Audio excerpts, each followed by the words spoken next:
Hello, hello, hello, world. We are back. We are better. Some of us have less hair. Actually, both of us have less hair. Welcome back to the trenches for me in a very uncomfortable role as leading the show because the man over here to the right of me, just sexy. He's bringing sexy back. I mean, welcome back, honestly, to, I feel, with my new haircut, the sexiest MMA podcast in all of MMA podcasts, mostly because of Anthony Walker, sometimes because of me. I've already said his name. I mean, to quote someone I admire greatly, this man doesn't need any introduction, so I'm not going to do the introduction. You already know who he is.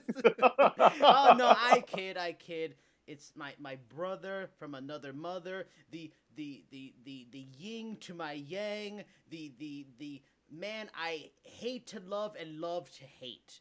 He is the one, the only, the unique, the sexy, the head shaven Anthony Walker. Anthony, how are you? Have Merry Christmas and Happy Festivus to you, man.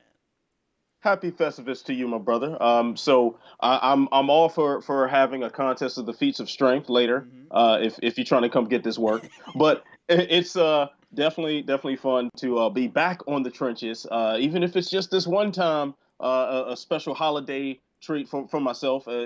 We started the show together, and now that I'm formerly of Sherdog.com, I can't exactly be on this show all the time. Mm-hmm. So the hell with it. I'll just jump on and we'll talk some face I punching. mean, and hopefully for all you folks watching there, I haven't checked the YouTube chat yet to see what's going on there. But if anybody's for people to watch me, I hope you appreciate this. This is kind of like a once in a couple of months thing. It's not gonna happen all the time. It's a revival for a special occasion. But I'm glad you brought what you brought up because it goes right into our first question, which is from JSBX45. He asks, is Ant really a casualty of the new California law restricting freelancing? If so, care to comment on the subject? Plus, who fights Izzy, and do you think Reyes has a chance? But before we get to the Izzy part, please, I was looking forward to, I'm glad, thank you JSBX45 for this question. I wanted you to take a chance to publicly, video, digital, really explain this whole thing, because it hurts my heart. I'm still bothered by it. I'm still not right. Things at Sherdog are not right without you, and it hurts me. Oh, well, I appreciate those kind of words, man, and I definitely miss working with you on a more regular basis as well. So yeah, I am a casualty of the California law for independent contractors, but I'm also the casualty of Crave, of our parent company, Mm. or Mandatory Media, whatever they call themselves now. So there have definitely been some things wrong on several ends of the scale. See, first off, this law that was made for independent contractors. It was something that was supposed to target Uber and Lyft drivers so they can get the benefits of employees and receive benefits and overtime pay and whatnot. But some very ill-informed politicians decided that this would also be applicable to freelance journalists and writers. So now that means that in order to maintain independent contractor status, which is what I was with Sherdog.com, I'd have to submit no more than I think like 35 entries for the year. Which, Wow, if you guys that's follow, crazy. the amount of work that I was putting out for Sherdog, like that's kind of ridiculous. I've turned in like 12 pieces of content from one Yeah, day at yeah, if I'm covering an event yep. live. So a lot of the project things that I to start at Sherdog, um, it would just kind of be like I'd have to volunteer it now if I wanted to keep on board. And yeah, I got a kid on the way, man. I got to pay some bills, so it just really don't work Yep. that way. And then also not to fully point the finger at the politicians creating this law. Let's also point the finger at my former employer, the folks who run Sherdog.com, Mandatory Media or Crave or whatever the name is that they go by. Um, when you have people that put in full time work, like myself, like you, Jason, like Jay, like Ben Duffy, like a lot of the people who put in a lot of man hours to make Sherdog.com what it is, and typically go underfunded, with a lack of resources, where we're pretty much just relying on our personalities, on our dedication, and our love of the sport to do things that we deserve salaries for. Like so, where Crave decides, okay, we see an opportunity to cut somebody to maintain some budget, they're not seeing an opportunity to say, hey, let's make employees and we get full devotion from these people. We get their full attention, get their full time, and we fully invest in Sherdog.com, which is a historic property for mixed martial arts. And it's sad to see it happen like this. Beyond the fact that that I drew a paycheck from this, and I love mixed martial arts, obviously, and I've spent a lot of time and a lot of myself over the past several years giving to this site, and no regrets on that at all. I'd do it all over again if I had the chance.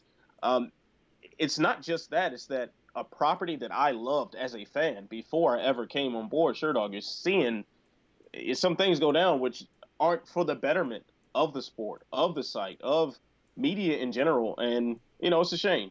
It's really a shame. Hopefully, something comes along to right the ship. I don't plan on being on the sidelines of official credentialed media for long.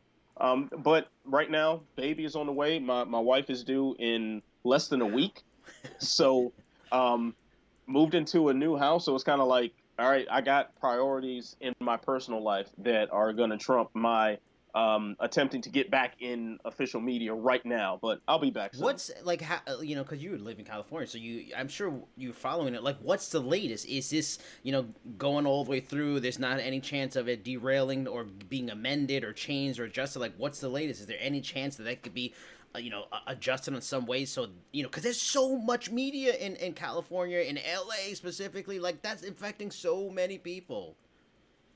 Right. I mean, you think about not just the fact that Sherdog.com didn't have anybody in the Los Angeles area, other than me. And I think the only other California contributor, I think, is Jordan Colbert, who lives in the Bay Mm. Area. So it's not like you had a lot of people here. So maybe that doesn't affect, you know, the MMA media landscape a whole lot. And most of the LA people that I know in MMA media are full-time employees of MMA Fighting and MMA Junkie, and a couple of freelancers for Cage Side Press and Combat Press and whatnot. But um, I think, like, look at the entertainment journalism field, like all the people who Yes. report on what goes on in Yep. Hollywood and what goes on in, like, the video game industry and whatnot, like that. Those those niche markets have to be Mm-hmm. ravaged right Yeah. now, considering the amount of work that takes place in this Mm-hmm. area. And we're not even talking about the Bay Area. So we're talking the Bay Area, you're talking about tech. Yes. You're Yeah. talking about a lot of Crazy. tech things that go on. Yeah. So this is something that wasn't very well thought out, is affecting a lot of people in a way that it shouldn't have. But let's also not lose sight of the companies that try to get as the cheapest, just low cost labor that they possibly can without any thought or concern for the people who create their content and who make them money. And I think there's plenty of blame to spread around. Yeah, I mean it's unfortunate. I mean I appreciate your friendship, man. I always hope for the best, and I'm disappointed it's going. I mean, in the end, hopefully the result is full time. Maybe like it's supposed to benefit Uber and Lyft drivers and all that kind of stuff. Hopefully, it benefits a lot of people, and they end up getting full time work and stuff like that. But it's disappointing. But I'm glad you were able to air your grievances, Festivus style. It's very Yes, this fitting. was. Now we need to arm wrestle or something, right? Now, moving on to the question two, Purple Storm. The Korean Zombie put on a masterful first round KO of Edgar the other day. Who should Korean Zombie fight next? What's his path to a title shot? I feel like his path is a title shot next. What do you think about it? I'm not mad at that at all. Like that's kind of what I'd like to see happen. I do think we need to, because I definitely have been shouting from a mountaintop about Korean Zombie every chance I get. But Yair Rodriguez did beat him very recently, and he did beat Jeremy Stevens after that. So he's somebody who I think should be coming up in this discussion. Also, didn't Volkanovski just didn't he saying he had to get surgery on his hand? I think he I broke don't his hand know. in the Holloway Jay, fight. Jay's always Um, the man in the chair for us for a little bit. Jay, if you can look that up, if there's anything to that. Yeah, so what I don't want to see, though, I don't want to see an immediate rematch between Holloway and Volkanovski. That's for sure not what I Really? Why want. is that? I'd like to see Holloway take some Usually, time off. the theory is Well, that because for a close title fight like that, especially for Holloway, a guy who's like a legend, they keep heaping on him best featherweight of all time, and it was a close fight. Yeah, I thought Volkanovski won, but still a very competitive fight. Why doesn't he deserve a title shot when so many others do get it? Well, the thing is, I've always been against most immediate All right. rematches for the title, and I just want to follow that line consistently. Then on top of that, Max Holloway's had a rough 2019. The Yeah. amount of damage he sustained, if I'm recalling this correctly, I think he's gone 1-2 for the year with a loss to Dustin Poirier, followed by the win over Frankie Edgar, followed by the loss to Volkanovski. So we're talking about three 5 rounders that he's fought in 2019. I think December or November he had a 4 rounder with Brian Ortega. So you're talking about a lot of activity in a very short period of time.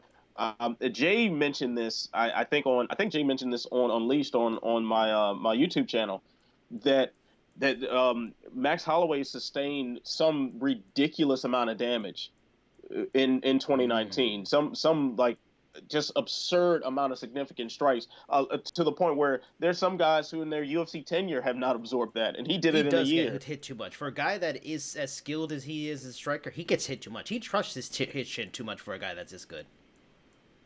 Yeah, and the thing is, I think it's also a mental thing with him. I think Yeah. he's someone who needs to Yeah. get hit and feel like he's in a fight. Um, and Max Holloway is, I don't know if you've interacted with him in person.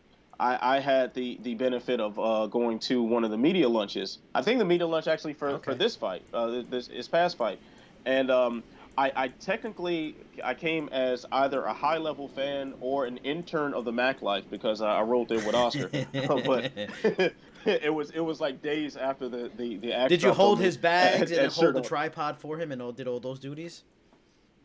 No, I refused to. I Wow. gave him a ride, so that Okay, was good fair enough. enough. I was like, yeah, I Fair drove enough. the car, so we're good to go. But yeah, he's a guy who's just so laid back and just so like sure of himself and just kind of. And I don't want to label him as arrogant at all, not even close. Like he's a very humble guy. But he just has this demeanor where it's it's hard to see him getting into a fight and not wanting to get hit in the face, if you Mm, know what I mean. Like he's just a yeah. knucklehead, and that's just what he does. So give him time off. Korean Zombie, let him either fight a number one contender fight or put him up against Volkanovski. I'd like to see Volkanovski and Holloway redo it later in 2020, like the back half of 2020, and let that be Holloway's return fight, but Volkanovski defend the title in the meantime. And if he goes up against Korean Zombie, of course, that's not going to be an easy win. But if he were to get past that, then we can do the Max Holloway And rematch. looking at the rankings for featherweight, it's a weird situation because, and this is on the UFC because of the way they do the rankings. They pretty much do who they like the most, and they'll leave them in a place even if they don't deserve it all the time. For example, Brian Ortega's number 2. Why? This guy hasn't even fought in how long? Why is he number 2? Oh, and then his last fight was a loss. Like right. His last fight was the Max Holloway. He hasn't fought since then. No. Right. No, he hasn't. The thing is, it's hard to. I don't know the UFC rankings though. It's very difficult to make any Yeah. sense of it. So sorry, I don't want to derail you from your point. Continue, man. My And fault. you were fair. We look at it and like it doesn't make sense, but we kind of have to look at it because that's how we're gonna foreshadow possibly seeing a title contender. So right now it's Ortega at 2. He's not gonna get the shot. Number 3 is Zabit. And my gut, I don't know about you, my gut doesn't feel Zabit title shot yet. Now he hasn't lost in. Well, let me go look. Jesus, it's 2013, so he hasn't lost in 6 years. Now his resume of late is Calvin Kattar in a very good fight, though close, and we all wonder if that would win 5 rounds, how that fight could have went, which it should have been 5 rounds. The fact that it was switched from Boston to Russia, and then in the main event still made it very odd. So that's hurt his standard a little bit. He got the win over Jeremy Stevens in the decision. Brandon Davis, Kyle Bochniak. It's not saying to me, title shot. Then after that, at number 4, Frankie's out. Number 5 is Yair that you brought up. That makes a lot of sense. But even looking at Yair's resume isn't something that jumps out at you. He's got the Jeremy Stevens decision. The eye gouge before that with Jeremy Stevens, that doesn't count. Then he's got Chan Sung Jung, who a lot of people feel he was probably losing that fight late, and then a loss to Frankie Edgar, and that was 2 years ago. So he's had inactivity that hurts him. And then now if we look at Chan Sung Jung's case for the title shot, his resume isn't deep either. It's Frankie, it's Moicano, and then it's the Yair loss. And before that is the Bermudas and a lot of time off. You know, it's hard to say. And he may get it just because he's the hot flavor of the month right now. And to you know, beating Frankie now necessarily isn't what it was 2 years ago. But still, to just wreck Frankie and Edgar in 2 minutes is still damn impressive, especially on, like, 2 weeks' notice. You know, he's preparing for Ortega, a completely kind of different fighter than Frankie Edgar. Frankie Edgar is much more, I wouldn't say dangerous on the feet, but completely different style striking. He's faster. Yeah, he's faster. His grappling style is totally different. His entries are completely different. Like, there are worlds apart. So that's the thing. I know you've heard me say this quite a few times about Korean Zombie, and I know I said this after the Moicano fight in particular.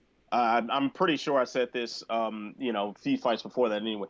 Korean Zombie improves dramatically from a technique standpoint every time we see him. He gets better. Like, think about that time he was gone from the Aldo fight until what was his return fight was Dennis Bermudez, and he wrecked him. Years apart from the sport. He was almost 4 years. August 13th came back, February of 2017. August 3rd, 2013. So, like, damn, crazy. He gets better every single time we see him.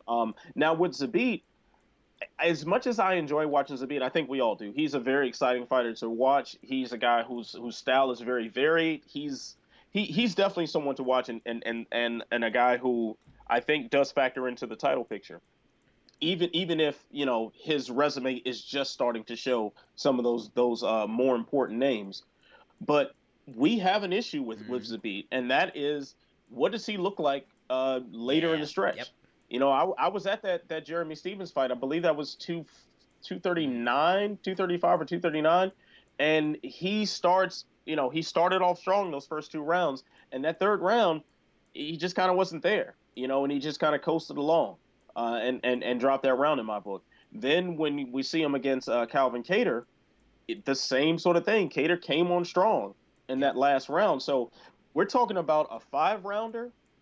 I kind of want to see more than that. Maybe this is where the Yair Rodriguez-Zabit Magomedsharipov fight makes the most sense. And this is a fight that's kind of eluded us for all this time. Put those two together in a main event of a fight night, and perhaps that could be your number one contender. Now, especially if Volkanovski does have that hand injury and it does take a little bit of time to heal, okay, we can have some movement in the division, a very clear path of what's going on. Holloway can sit out and recuperate. Ortega is, I know was his knee that he messed up, I believe it was. Yeah. Let those guys heal up, and let this division still move on. Yair Rodriguez versus Zabit Magomedsharipov for Fight Night main event. The winner of that takes on Volkanovski. Yeah, that makes sense. I mean, if they give it, my gut tells me mattering when Volkanovski comes back, it's going to be Korean Zombie, just because he starts Frankie Edgar and Moicano in the first round, which is unbelievable. 2 big wins, and he's just popular. He's just super popular. And if they can get that fight like in Australia or Korea, South Korea, I can see big money. But to add to some information Jay gave us, going back to our first question about the layoffs and the California loss, he says SB Nation and Fansided have axed hundreds of contractors and freelancers because of this law. Going to this question, he looked up first, found out Volkanovski is getting surgery for a broken hand. Multiple breaks happened during the Holloway fight. A timetable for his return is not yet set. And adding to your point about the Max Holloway damage, he's absorbed 431 significant strikes in 2019. Not just strikes, significant strikes. That is pretty damn scary stuff. I mean, moving on to our next question from Dr. Baloney, but not spelled in the way we know, I guess. Dana teased 5 to 6 big fights for 2020 during the UFC 245 media week. I can only think of about 4. Do you think we're in for some surprises heading into 2020? Zuffa boxing, maybe? or just another Dana White big announcement, which he's a big fan of. I mean, since Dr. Baloney mentions four, what do you think the four are that he's thinking of, and 5 to 6 fights? What do you So, think those 5 to 6 could be? okay, so the ones that we know for sure, Cowboy Yeah, Connor, um, Ferguson, yeah, Tony, and Khabib, Khabib. DC, Miocic, 3. Yeah, that's for sure in the Mm-hmm. works now. I mean, I wouldn't classify Ngannou and Rosenstruck as Yeah. one of those. Although, I mean, it is a main event that's announced, so I guess it You know counts. what should be considered a big fight, but I'm sure Dana isn't considering it. Benavidez Figueiredo, but he's probably not because he's Yeah, he's mean. probably not. Yeah, I'm sure he's not.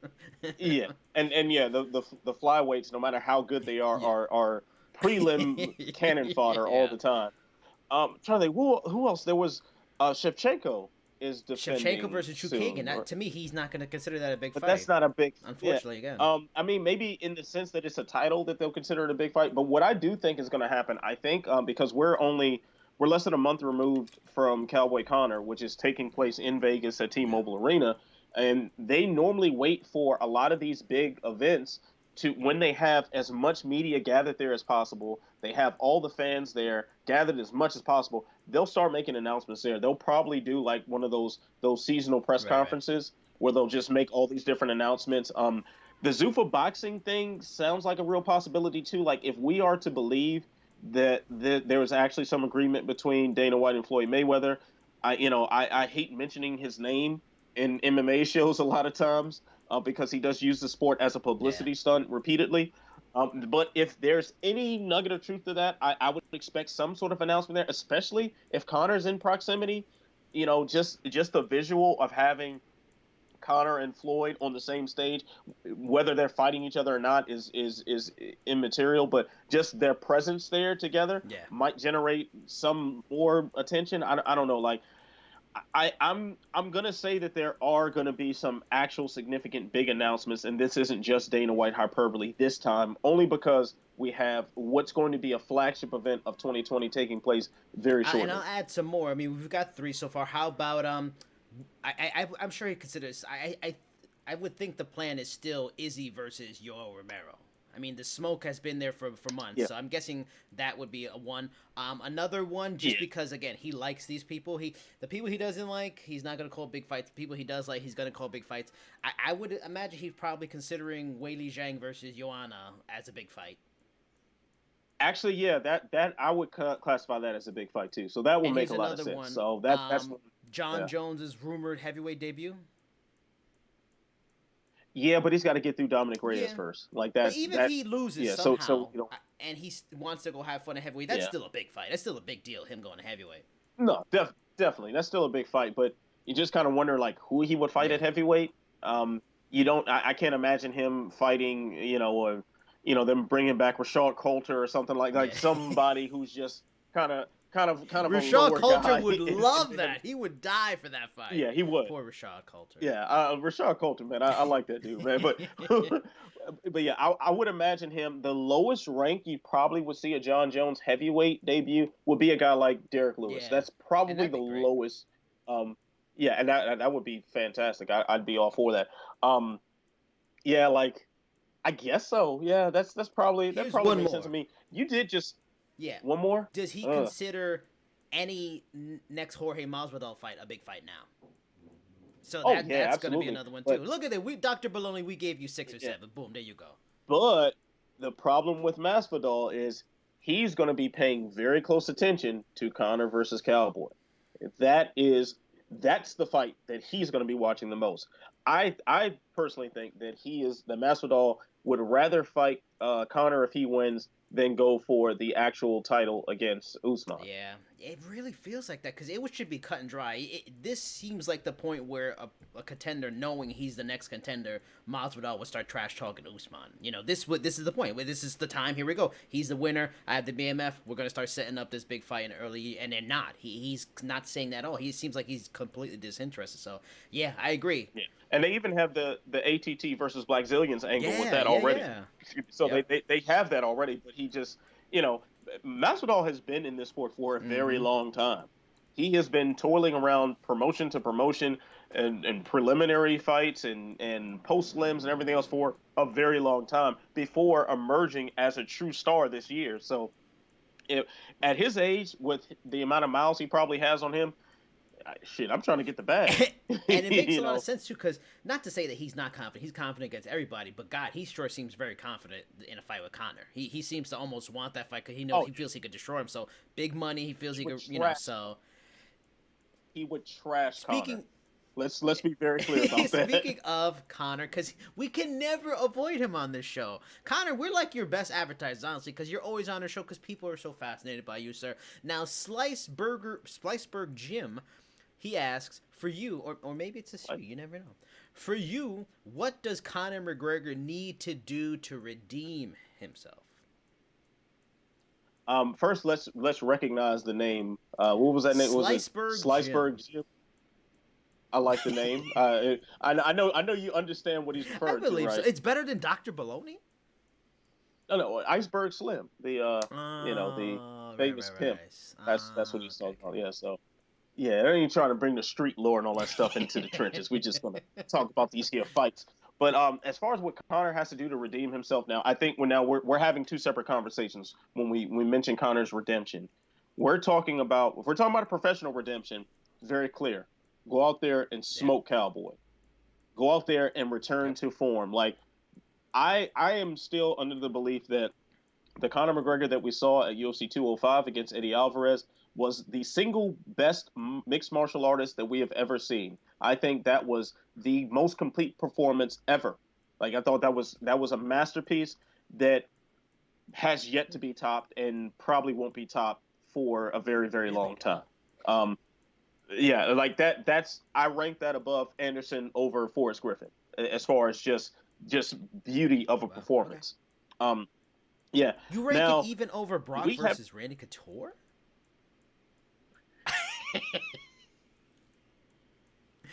That's so you don't. so they Okay, I knew. I so figured so that. they let me go and you still got a job. Okay. Because of the brilliance that is in here. You know what? Demotion. You Well, can't and demote me well, anymore. You don't want to be a part of this team, so you can't I demote have me. I have no You can't. power, so I can't Nope. really demote You can't do anybody anything. now. You are demoted. But you know what? You're petty officer credential in my heart. That's what Wow. you are. Near and dear. All Mm. right. Yeah, in my heart. So that shows how much I care. But yeah, as far as a professional redemption, he's got to win, and he's got to look impressive doing it. He's got to do exactly what we would have thought Conor would have done to Cowboy at the time that he was the lightweight champion. That's what needs to happen. Um, and in the process, You getting yelled at? is that you can? Yeah, yeah. Are you Okay, getting because my yelled at? wife's She's talking tired so of your loud. bullshit? No, she's on the phone. She's on. I'm like, what? I hope I'm not getting yelled at. Shit. Anthony, who left these This damn is what happens. dishes in here again? He's like, hey, this is what happens when I stay home from work. So yeah, man, that's the way he has to get the professional redemption. Now, redemption for his Oof. character, so that's a longer way to go. That's a much longer road, and I think that's the more important road for obvious reasons. You know, we can't just ignore the fact that he has a couple of sexual assault allegations hovering over Mm-hmm. his head and the subject of investigations surrounding those accusations. We can't ignore that he assaulted an in a bar. You know, we can't ignore the personal conduct. Now, in order for Connor to redeem himself on that end, he has to not act like that. He has to be a better adult. It's just that simple. And I think it also for me personally, it would go a long way if he were to make some sort of definitive statement in defiance about the investigation Yeah, against him he did right that now. whole thing with Yeah, what was it, Helwani, and he was like clearing the air thing and answering all these questions. That, and they never mentioned yeah, it. Yeah, probably on purpose. He's and they probably never told them not mentioned to. that. Yeah, yeah, they probably not. But I would be happy just to hear him say something like, my lawyers told me I can't talk about this, but best believe when this is over with, I will Yeah, talk about it. Something showing that he intends on being forthcoming about this. He intends on fighting this. Like that. That's what I want to and hear. people even Um, lie when they know, just to make their name look better. He's not even going with the lie route, which almost feels worse. Like he's not saying anything. yeah. So I don't know. Like that's the personal redemption is the more Yeah. important thing. and that's obviously going to be the tougher road for him. But those are the keys to doing Yeah, it, I man. mean, I agree. The personal redemption thing is so far out. We really that's not going to get an answer anytime soon. And on a professional level, it's simply just fight, and not just this fight. 2-3 times at least in the next 12 to 18 months. Just get out there and be active. Otherwise, he's going to become this. He's heard his name and he's lost enough where he's not just this undeniable Muhammad Ali that everybody's gonna see. Yeah, he'll do good numbers, but this when he was tracking to these crazy numbers with some consistency, he probably could have maybe kept that track going up and stayed in that 1-2 million area. But now he's this inconsistencies and fans in general are very fickle audience because Hmm. there's so much competition more than ever. There's apps, there's TV shows, there's movies, and this sport is already so niche anyway. So it's hard to keep coming and going back and all these things. So just fight 2-3 times in the next 18 months is Connor. That's all I could really ask and hope for. But Mark A asks, will MMA eventually get into a ranking system that won't allow ducking? Oh, I think he's talking about like boxing does it Oh, that with you sanctioning automatically bodies and get whatnot. stripped if you don't take the Yeah, I mean, the thing is, whenever a private organization is yeah. completely running the show, it's going to be on Yeah. their whim. Like it's going to be the UFC making the rankings and the UFC handpicking the people, the media members who contribute to the rankings at all, and so there's a lot of in-house tomfoolery when it comes Yeah. to that you can't escape when it's a private company. So that we're talking about government intervention. The Ali Act has been proposed for MMA, and that's a battle that's being fought right now through lobbyists. There's the antitrust suit, which is pending right now. So there are things in the works that could possibly change the tide, but we're not anywhere near that. If any of these things were to take effect, it's going to be a little while before the average fan understands what's going on and can see it before those sanctioning bodies are created. And we wouldn't even. I would never want MMA to adopt the structure Yeah. of boxing as far as that is Exactly. concerned, because that's become a complete disaster. The way they do it, but so you have to modify the system. But what's that modified system look like? Well, shit, I don't know. And and this is just two guys who agree with each other a lot of times, talking about this. Imagine this being government bureaucracy Yeah. instead, and instead of these two guys on this video chat, you're gonna have 200, elected officials and kiss asses and lobbyists and all these weirdo personalities that have no idea what they're doing, that have no idea what combat sports is, trying to piece this together. Sounds like a long, disastrous process. So I wouldn't hold your breath waiting for that system Yeah, to and emerge. there's pros and cons to both. Like I'm not a big fan of like mandatory challengers. It's fair and understandable, but sometimes mandatory challengers aren't really the best fights available. Especially boxing's even worse. In the Right. UFC, maybe it would be a little bit more streamlined. There is all most of the best talent there, so the next mandatory challenger may very well be the next available person. But in a sport like combat sports and fight booking, it's hard to do that and make money. It's still an entertainment business. You're still about making money. The one thing I wish, if we're talking about rankings stuff like that, I wish UFC was much more transparent and maybe because in the end they don't go by the rankings anyway, and they make the fights they want to make. So at least for some fan and media service, if they just handed their rankings over to an assembled group of media, even chosen by the media itself, or the MMA JA would be a good one if they chose that, or fans or something like that we knew like had like the major names from Sherdog, from MMA Junkie, from ESPN, from MMA Fighting, from the Scrap or Body Lock. That would be good because if they're choosing at least as imperfect that is because there's agendas there too. At least it'd be a little bit more, I think, based in reality. They're not trying to fight book. They're just Right. picking who they are as experts are the best people, and then let the chips fall where they may. That might be the only thing, but yeah, it's rough as it is anyway. But we, Yeah, and I've heard that proposed mm, before, and I can't remember who said this, and maybe it was you that said this on the trenches, like last year or mm, sometime. But I've heard that like have it be a combination of all the major yeah, sites' yep, rankings, and that seems like a fair thing to do. I would go as far as eliminating ESPN from that simply because they are the very broadcast true. partner. So that's where things get a little muddled for me as far as complete objectivity.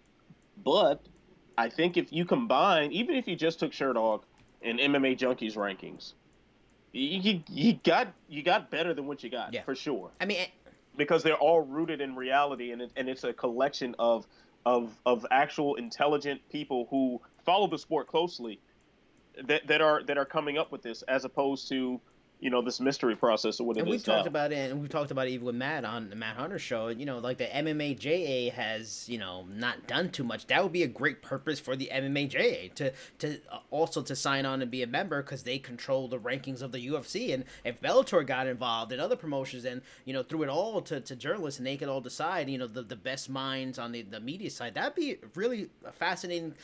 Intertwining between the sport and the media, and then fans and media, and that'd be really good, especially if like those certain sites or whatever, even the MMA had like a fan vote. Fans can vote and make selections, and that's part of the overall. Uh, That'd be like one part. no fan No, not even votes. it's like No 10, fan and votes. fan vote is Okay. like one of the 10. Yeah, a Okay. small percentage, I not the can whole do, as percentage. long as it's not like when the fans voted on what event was that, when GSP and Koscheck Mm. too, when they voted on the post fight bonuses, and despite it being just not a good fight really at all, GSP Koscheck won fight of the night Ah. because GSP fans. So I was Yeah, like, yeah, not that. yeah, no, we no get that up Now, out of this here next now. question is a 3-in-1. Well, let me double check if Jay added anything in the chat here. Let's see. Um, going back to the question of the big fights that Dana's talked about. Jay threw out there Cowboy Connor, Ferguson, Khabib, Yohan, and Zhang, like we talked about. He maybe said Jones Reyes. Maybe he's considering that a big fight. Um, Jones and Rumble, a heavyweight, Jay suggests that'd be very interesting, and they both have wanted to fight. Yeah. That's an excellent suggested by Jay. Um, we will probably get a Greg Hardy treatment from Connor, where questions are pushed away and ignored. Now that you're a high Yeah. level fan, you are. We got Ben Duffy in here.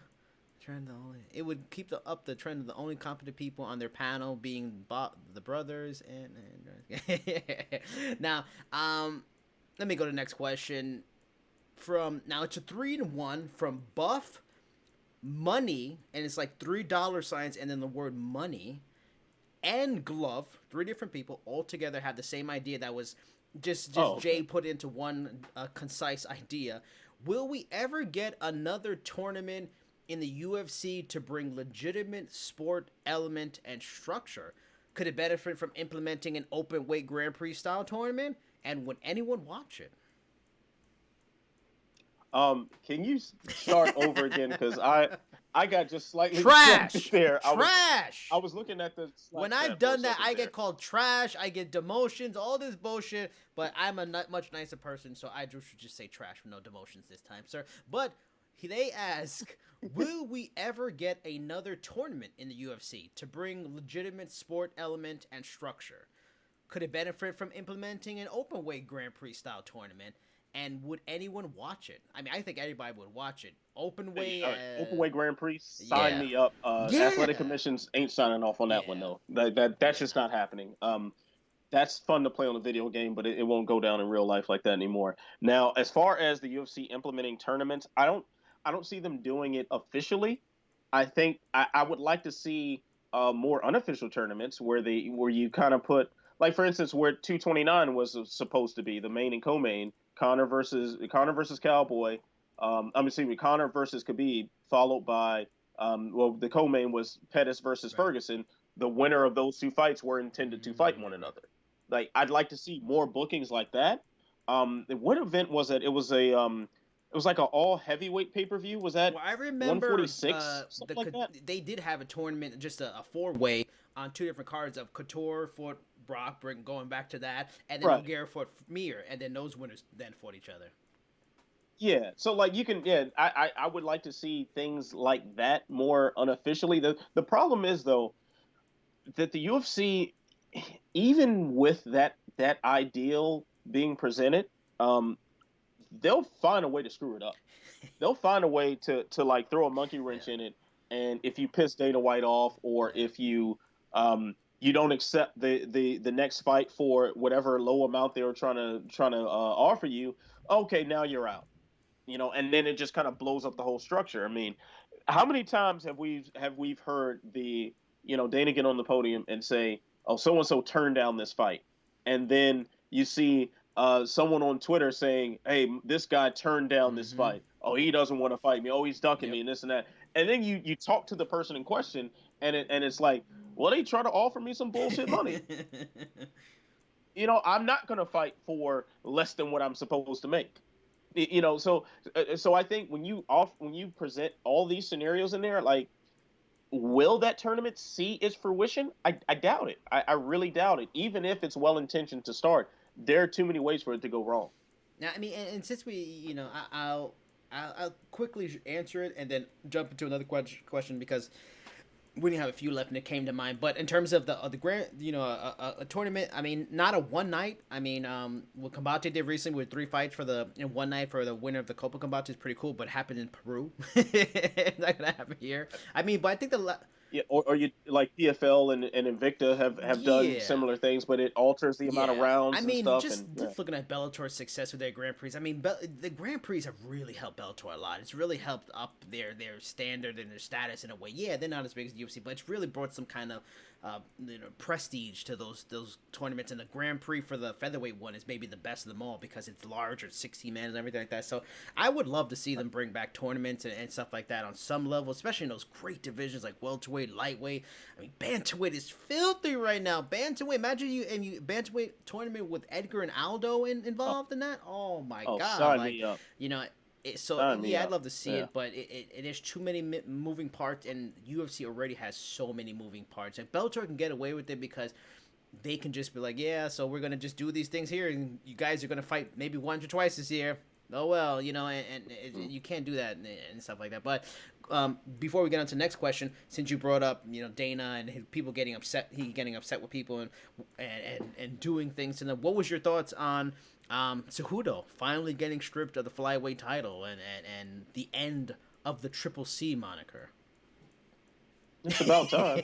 Like, yeah, like, Yeah, I mean, it was just wondering yeah, how long were these belts going to yep. be held up. So I'm glad that him being stripped of the title or him relinquishing it or whoever you ask is going to say something different about that. But I'm glad that didn't see the flyweight Yeah. division disappear. That I'm happy for, that the division still continues on now. You know, and Cejudo, while he abandoned it, he still saved the flyweight division. So I give him credit for that. Yeah, I mean, it's I was as a guy I talked to Benavides recently, I asked a lot about that and talked a lot about that. He opened with his frustrations and even ideas of interim titles. He's glad I'm glad it didn't have to go to the interim title level. It probably should have maybe did that 3 months ago, and especially when they found out he was going to be injured, they should have did it then. But at least for Figueiredo or Benavides are going to get the legit title. And it would be so fascinating. Figueiredo beat Benavides in that. Damn, Benavides had to wait this long. Finally gets another title shot. Waited too long, and it slips again. That's the way sports work sometimes. That'll be either way. That's a great fight. Finally, the flyweight division is really doing well. Now, moving on to our next question from one of our true, most loyal viewers, listeners, our best question makers. When I say all those things, loyal listener, viewer, elite level question maker, Oh, who are you thinking? I Who know is it? who it is. I'm thinking Yes, Europe one. Europe won in the house with this question. He asks, should camps themselves also be punished for their fighters popping for illegal PEDs? It may seem extreme, it is, but sometimes you have to kill the body to save the soul. Um, extreme indeed. Yeah, Very poetic. Europe one always bringing the poetic justice into this. But what are your thoughts on this? 'Cause I'm pretty clear on what I think. What do you think on this? I'm I'm not opposed to the Really? idea. Wow. I feel like I should be. I feel like I should Mm-hmm. be. Because I'm always against money being stripped from people that are hustling to Yeah. make this money. Um, the now what they're trying to rely on with an idea like that is to have everyone police themselves, and you add the element of peer pressure where, where some camps have habitually had PED issues there. I think back to Black House, where everybody, it was like 3 or 4 guys popped for the same Mm. substance within like several months of each other, and it was like Kevin Casey, Brian Ortega, and Anderson Silva. Excuse me, within a very short span of time. So you think of things like that, and you see like that coach was jacked out of his damn mind, Yeah, yeah, had HGH dripping out of his ears, and and you wonder, and it's like, gee, I wonder where they got the stuff from, and like yeah. so maybe the suspicions of things like that get eliminated, if the camps are fine, but at the same time, like, even if you want to say like Greg Jackson is complicit in whatever Jones was doing, or you can't find Greg Jackson for that. Like, he didn't do it. You know what I'm saying? Like, unless they're like tying the athletes down and injecting banned substances into their bloodstreams, I don't. It's not really Yeah. fair, and while I get like the culture of the sport can change with something like that, and you'll have more pressure from the coaches, from the gym owners, and from the teammates to not get on stuff. You're putting people in the crosshairs that may not have had anything to do with it. So I'd say just keep it on the Yeah, athlete. I agree. I mean, there's definitely fair points there. I just feel like these are grown damn man. And Europe one, I totally like the idea. You're going in the direction of being, hard and serious and forceful with stopping PEDs in the sport. And I dig all that. And that's you want to do these kind of things. But these are grown damn men and women. You can't, they're close to them, and coaches and trainers are close to them. But, that's like almost like, you did everything you can to help raise your kid and give them everything they wanted and raise right. And they still become an asshole. And then you go to jail because they're an asshole. Like, they have to be in charge of themselves. They have to monitor.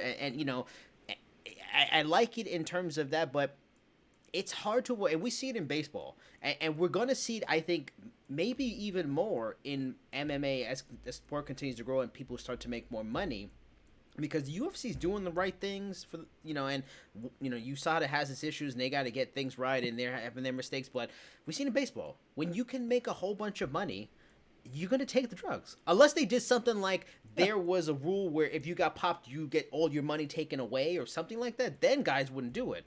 But like in Yeah. contracts and all these kind of things, if you're going to, Alex Nicholson, look at that dude. And I talked to him. That dude got popped for 3 different steroids for the playoffs in the PFL. You know why? Because he was trying to get to $1 million fight, probably. Yeah, yeah, Yeah, get that and mill, yeah. even the runner up, I don't know if it's still the same this year, but last year was 500,000 for the runner up. After taxes, some is taken away, but still, I'm sure he felt the pressure to get that payday. So to make that money, you're gonna have that happen. Look at Daniel Pineda; he got popped for stuff. He went from kind of a journeyman fighter, all of a sudden he's wrecking people in the last bit of the season into the playoffs, and then goes to the finals, and now he's not going to the finals because he got popped. So.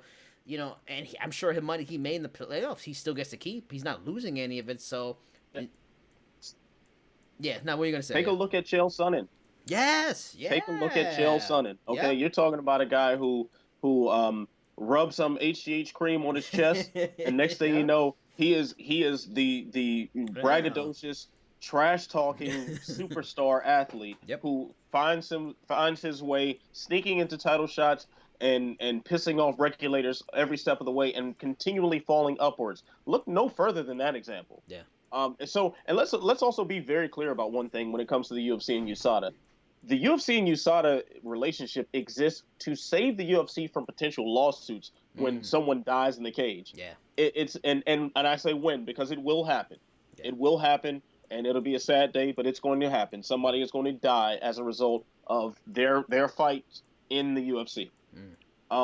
So when that day happens, they're protected in court to say, "Hey, well, we had drug testing." Yeah. So we didn't have these supercharged athletes going in there and smashing each other with fresh off TRT. No, we didn't do that. That's all that's for. Yeah. So we've seen time and time again where they've shown they really don't give a fuck about a lot of that.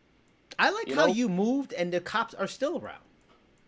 I'm a dangerous man. They're looking for you all the time. It's unbelievable. They must be putting out, some kind of beacon, and when you podcast, that's when they get closer. You better watch out. You better watch out I with see. that. I keep living on like right next to major streets, and Yeah. like my window, like I can if I open my living room window, I throw a rock into one of the busiest streets in Southern California, Really? and yeah, so Wow, wow. Well, I mean, yeah, it's crazy. I'm not really sure what's gonna happen, and that's the thing. We can look at baseball and stuff like that and see drugs like, oh, they're just hitting baseball, but these guys are hitting each other. Yeah, especially with that, somebody is gonna use. Ugh, it's sad to me. I don't want to think about that. But next question is from Robbie.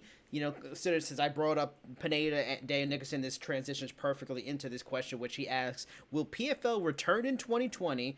And if so, how can it make sure it lasts more than 3 seasons? I mean, I'll take that first answer. We already know they're returning. They just signed Rory yeah, McDonald, so obviously they're exactly, returning. yeah. But now the question is, can we get to season 4, 5, 6, or the second trilogy, so to speak?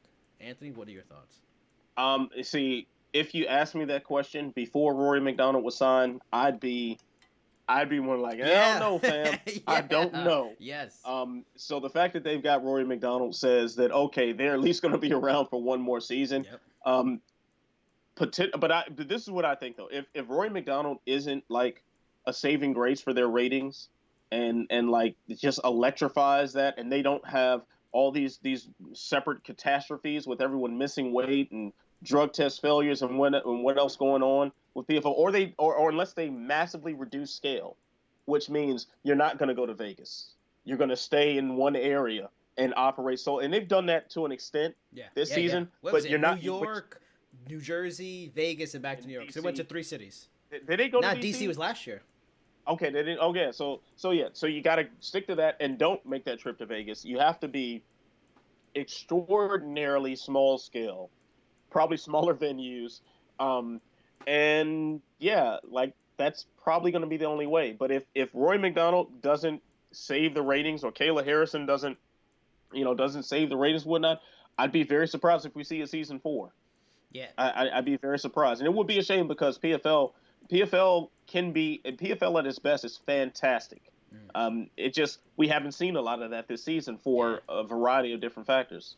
Yeah, I'm happy. I was really happy about the Roy McDonald signing. I felt bad for Bellator. That's still a big loss for them. But I did cover the PFL. I'm gonna go probably likely to the championship on New Year's Eve, and I'll be at the presser on the 27th. Hopefully, I'll maybe get to talk to Roy McDonald. He's supposed to be there. But it's a good sign, and we all wondered when they signed with ESPN. Albeit it's on the app and on ESPN2, not ESPN1. They're getting B-side treatment. We wonder how much it could help them. And I heard rumblings early in the year. Season 3 wasn't looking too good, but Cyborg was free agent. Ray Cephal and the team, they made a push for Cyborg. They didn't get her. No shocker, she went to Bellator. Scott Coker, their relationship, strong. They brought in Brandon Launay, who was a smart move. The guy who was on the first episode of this season's Contender Series didn't get the contract.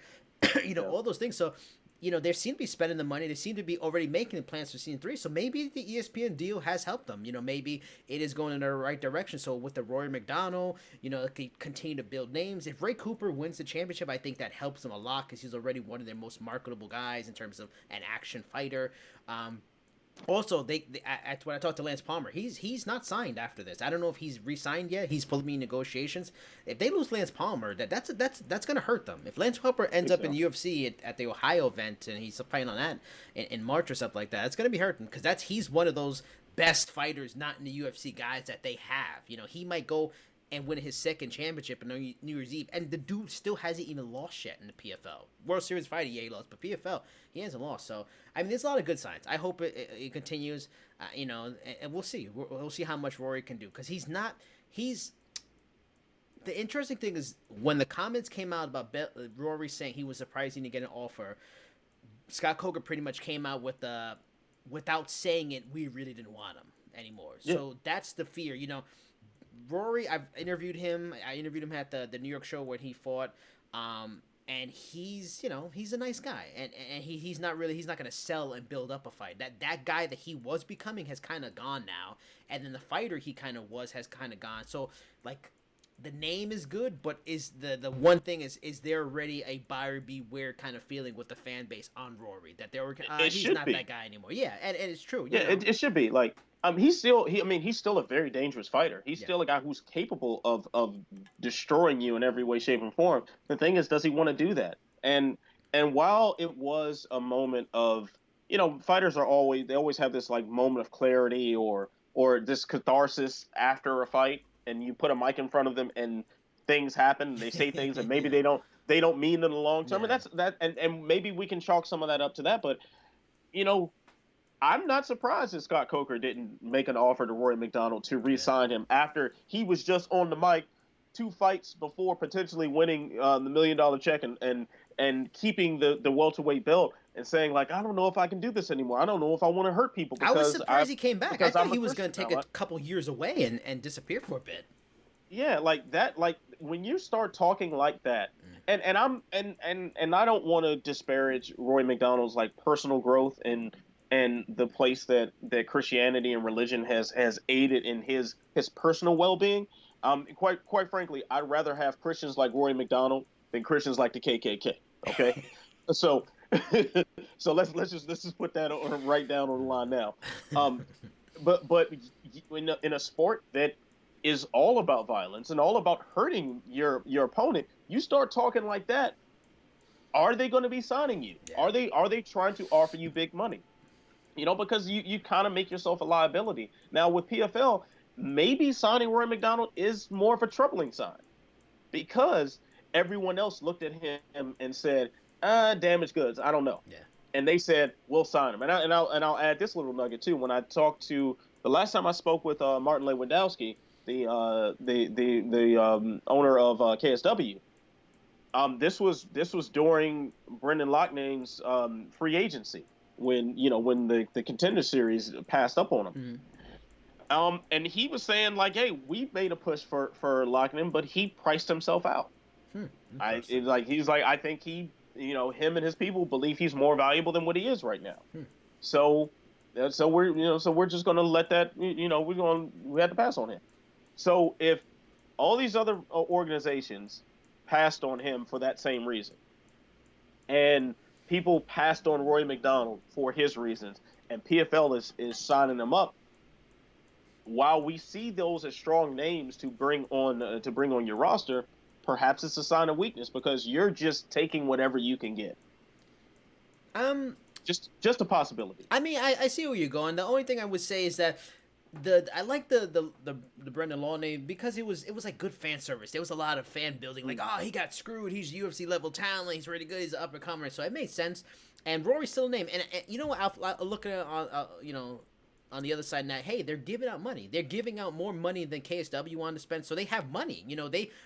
We would normally assume, considering the buzz about problems, if they're going to last, would that they be looking into the bargain bin? They be looking out for the discount bin and seeing who's getting released, and that's maybe long in the tooth and is looking for, they'd be looking for the BJ Penn or something like that. So the fact that they're signing Rory and a guy like Brendan, I like it. And even though we have our issues with Rory, he's still a name, and I feel that signing still makes the same kind of splash like a Benson Henderson, and when Rory's, or somebody like that signed for Bellator. It's still it's like, oh shit, PFL signing big names. Okay, they're not just signing guys we don't know and some old veterans. That's a good name who's still fairly in prime years and market. I like that. I respect that. But so what do you think here? Our last few questions are going to cover the Sherdog best of year end, the fighter of year, biggest story, breakthrough. But I do have set up the clip from my upcoming pros picks of where fighters give the one gift. They give the idea of what would be the ultimate Christmas gift they would want for themselves, for their family, for the world. Should we play the folks out there who will watch that clip real quick? Oh, why the hell not? All right, now I'm gonna mute both of our mics so we don't talk during this, and then I'm gonna play the clip, and then I'll bring it back to you guys. So enjoy the clip of fighters talking about what their ultimate Christmas gift would be. Some of them are quite.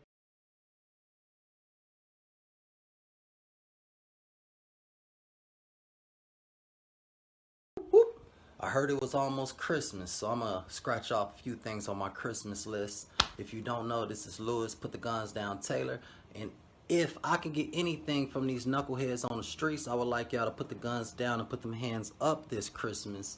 On the flip side, if I'm looking for some gifts in my own basket, that would be to see me in the cage in 2020. I love a shot at these top middleweights at the UFC, One, Bellator, and in the PFL. I want to whoop all y'all. Let me watch my mouth. Happy holidays, For Merry me, Christmas. for this Christmas, not to be sappy, but my grandfather just passed away I'm right sorry. before this fight. So I would love for him to be here and be able to see all of this. So I'm not sure if that's usable because it's a little bit sad, but Yeah. I would love for him to be here and to see me where I am now. I know he'd be really proud of me. All right, wow. You know, I kind of wish I could reverse the time for Walt and his daughter, man. That just kind of hit home and and kind of could bring her back or change that situation where she came out all right. So that'd probably be the gift I could give. Season's greeting from Ian the Hurricane Highness.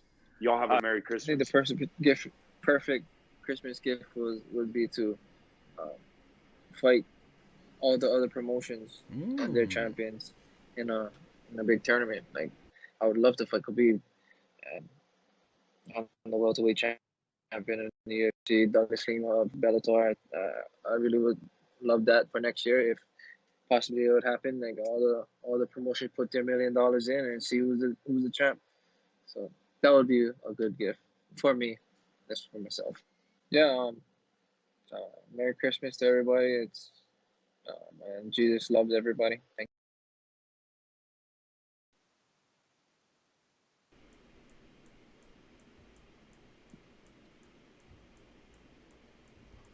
All right, we are back.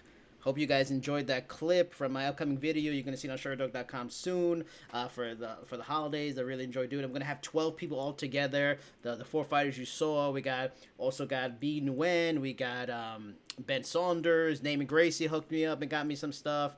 A lot of fighters, really good. But let's move on to our final 4 or 5 questions. We're covering Sherdog's year-end awards. The first one is the Fighter of the Year, which already was, that story already came out. The overall vote was for Israel Adesanya, but I wanted to go through the other possible votes and see, what you thought, Anthony. Who would you have voted for? Would it be Izzy? Would it be somebody else? In our voting, it was Israel Adesanya. Won 3 fights this year. B. Anderson won the interim title, in the Fight of the Year with Gaslam, which is fucking amazing. I love that fight. And then starts is Robert Whittaker. Cejudo's 2 wins, beats TJ, beats Marlon Moraes. Patricio Pitbull, he had 2 big wins. He beat Michael Chandler, became a champ, and arguably the best fighter in Bellator history with that win. He gets the win over and outclassed one Archuleta in the Grand Prix, which is a very good win. Jorge Masvidal had a great case, 3 wins. Till, Askren, and Diaz. Usman with his 2 big wins over Woodley and Covington. Those are really, really big wins. And Alexander Volkanovski with his 2 big wins over the legend that is Jose Aldo, and his championship win a couple weeks ago against Max Holloway. Would you agree with the final decision of Israel Adesanya, or one of those other names would have been your Fighter of the Year for 2019? Before I address that, I did want to say it hurt my soul a little bit that the year-end discussions were going on and I wasn't a part of it, because I had so many things that I had in mind for that. But yeah, I agree with Israel Adesanya being the Fighter of the Year. I thought that Usman had a very good case for Fighter of the Year, and I think it got understated because he's a very understated guy. Henry Cejudo, deserved to be mentioned. Pitbull deserved to be mentioned, but I think Masvidal was probably the guy that would have been second on a lot of people's lists, if not over Israel Adesanya. I thought about that one. I was close to picking him. The reason why I was going to go Israel over Masvidal is because now, while Masvidal had a meteoric rise to fame, it only took him 18 years or whatever of a pro career to become an overnight success. But he didn't have the strength of schedule that Israel Adesanya did. Yep. It's just that simple. He just didn't have the strength of schedule. Like, having a win over Nate Diaz, although Nate Diaz is a dangerous dude, and he trashed him. He like ran through him in that. And winning the BMF belt, like, it's a BMF belt. It's not a real thing. The spectacle doesn't make it any more legitimate. Israel Adesanya, on the other hand, smoked Robert Whittaker after having a fight of the year against Kelvin Gastelum, and had this meteoric rise to fame as well. So he had the public status of it, along with 2 belts, and the last belt was purely legitimate, undisputed. It wasn't made up. You didn't need a celebrity to present it. You didn't need to draft a false narrative on it. It just yeah. You didn't. I was there. It was cool seeing The Rock. I won't lie. I liked it. Oh no, I'm sure that was cool. I'm sure it was cool. But it's like all right. I mean, but it was cool. It would be cool to see Samuel L. Jackson. Yeah. That doesn't mean he belonged in the damn octagon. You know what I'm saying? So that's kind of what I feel on that. I'm not mad at anyone, dying on a hill for any of the fighters that we mentioned, but Israel Adesanya is my fighter of the year. Yeah, I mean, Masvidal was a close one for me. Usman has a hell of a case, and that's always the benefit of having the most recent fight. That Covington fight sticks in my head. It was such a good fight, and it was a fight that was going to be decided in that 5th round, and he decided it for us all. I love all the candidates. All the candidates are extremely deserving. I love the diversity. You got people from all over the world, all kinds of backgrounds. A couple of promotions, but that.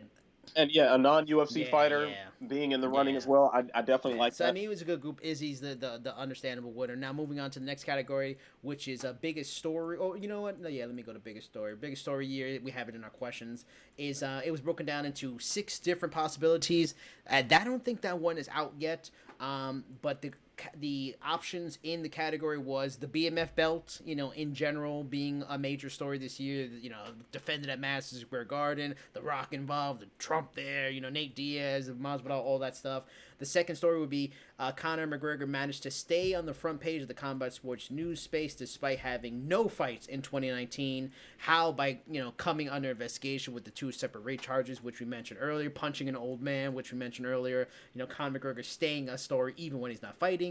Another idea was the Nigerian takeover. A lot of Nigerian stars, doing big things in 2019. Kamaru Usman, Israel Adesanya, Sadiq Youssef, Kennedy Nzechukwu.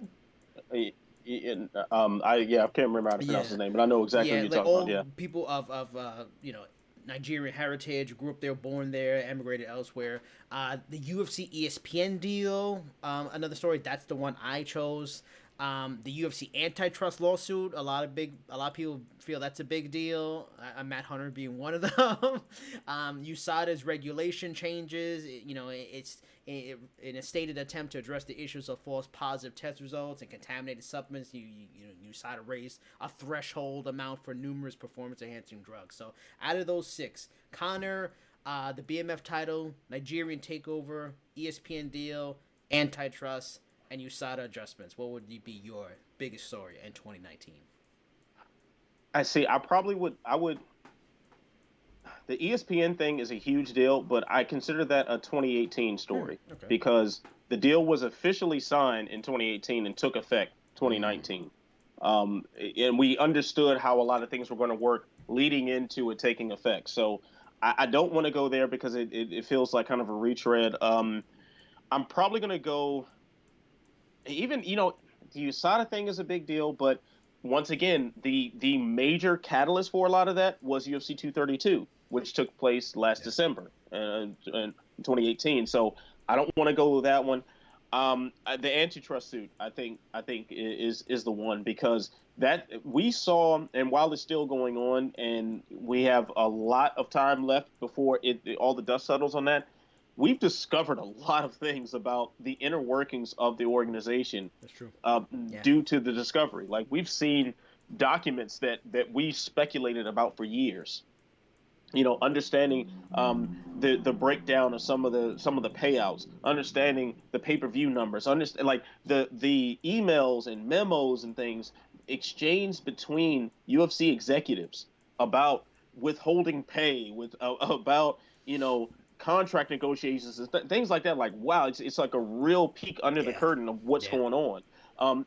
Now, I do think the emergence of Nigerian fighters or African fighters, period, is a huge deal. To go from having no Nigerian descent or African-born fighters, in the UFC and like the upper rankings, whatever, for years, and then all of a sudden you have the welterweight and Yeah. middleweight champions, Who's the guy that was hailing from on Nigeria. KSW? Brug or something like that?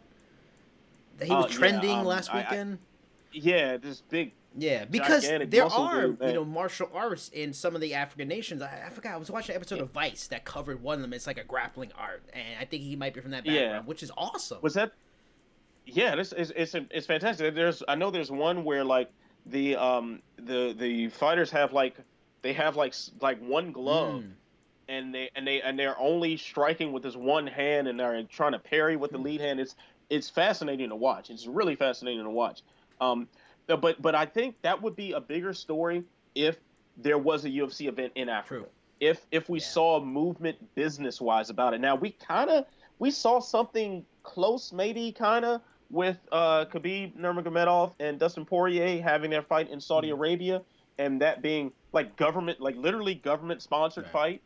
And I forget the exact. Was it Riyadh? I think was the city. It was Abu Dhabi. I thought it was Abu Dhabi. No, I don't think it's Abu Dhabi. I forget. No, Abu Dhabi's in. That's a separate nation. United Arab Emirates.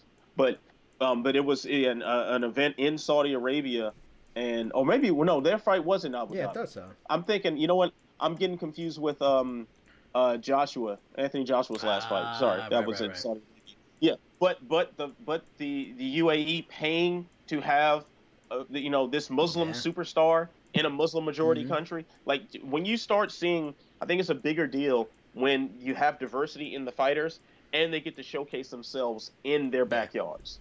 And we didn't have that with the African fighters. When we do, that would be massive. I agree with all your points. I mean, antitrust lawsuit was definitely like a 1A for me just because of all the things that was revealed and, peeking through the curtain. I went with ESPN deal, and it's a fair point about it being a 2018 story just because it playing out. And as a person who loves like the broadcast side of things and how they present, I love the presentation since being ESPN. As you know my feeling as a person that covers sport, events being earlier, not ending at 2 a.m. is a big deal. On the East Coast, I know that's a big deal. For ESPN, because of the ESPN deal, that's a big thing to me. So many events airing on the app or whatever during the day. And the pacing. Yeah, the pacing. The pacing. Oh, thank the heavens. It just feels, the pacing is so much getting better. constant coverage on ESPN. I feel like the sport has taken another step. I just don't feel like on Fox Sports we would have had BMF title. I just feel like BMF title is a result of the new expand, because this was a year without Conor, and there still seemed to be a lot of big fights. We had a BMF title. None of either of us are fans of him, but a president was at a UFC event because of a fake title in a non-title main event. I feel like the ESPN deal helped push things on that level, and that's why I went with it. But all the points, all of them are very interesting, and it's just how cool the sport is that we have these fake titles, a superstar not fighting, a nation, a country. Yeah, and thing is, with all those categories, with all those choices, like there isn't a wrong answer. It's just how you present your argument.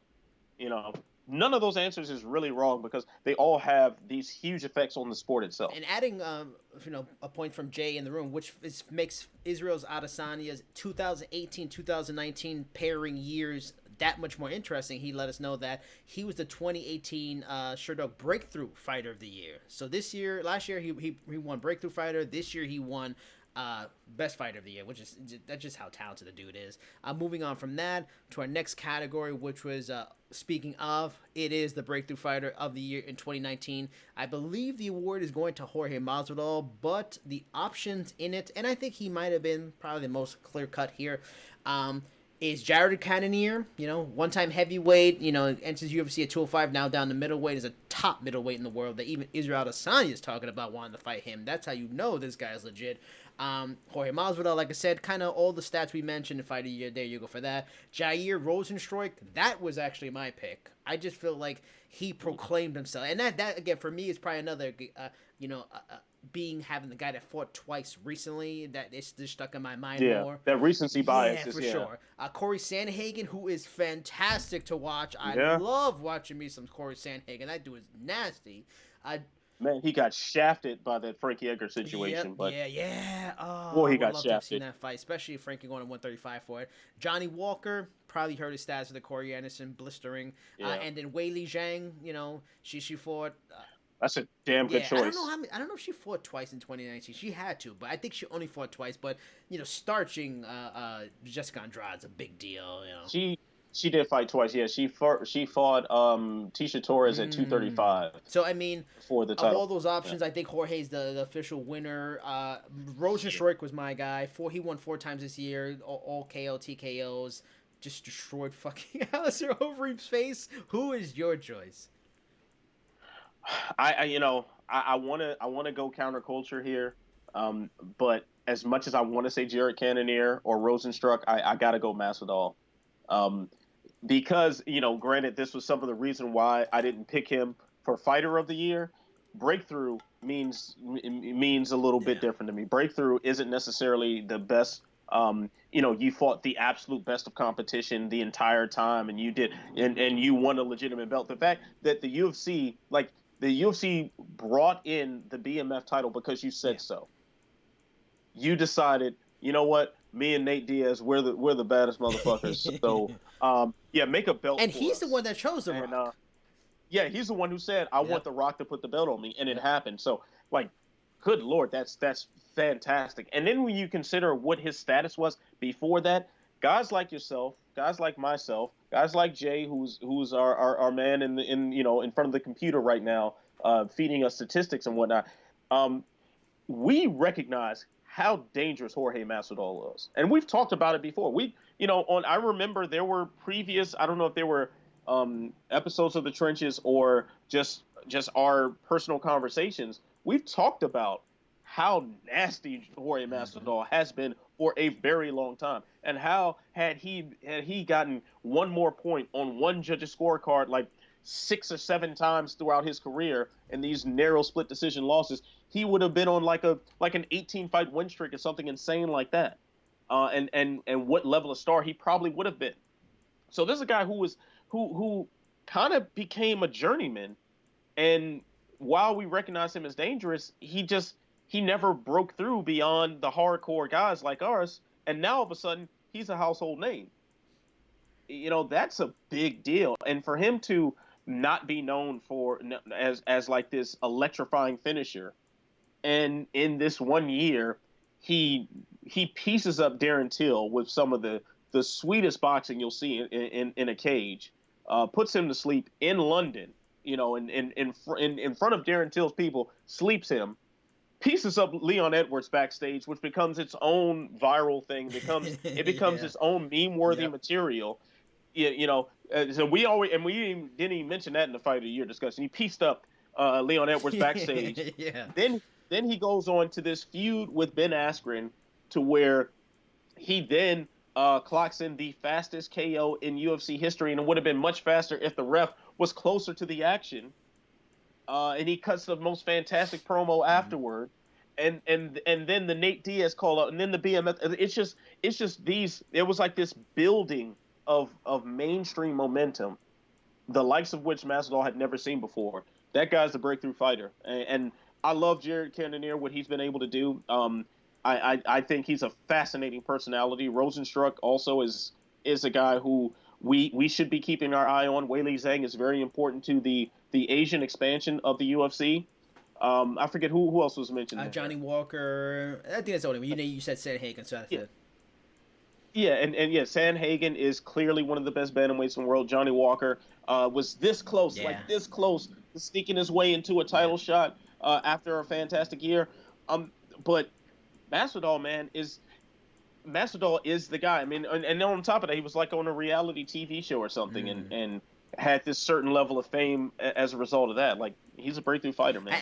I agree with everything you said. It almost makes me want to change my choice. The reason why I didn't choose him is, and again, it's kind of just how you interpret the question. For me, I feel like breakthrough should be the guy you really don't know, and or a girl you don't know too much about, and like all of a sudden they just explode onto the scene, and you can't wait to watch them. That's why Rosenstruck, for me, he went from kind of, you know, knocking out Alan Crowder in 9 seconds, and it was like, and that's why I talked to him right away at the 245 media day, and that he wins the next fight, and that he destroys Overeem late, you know.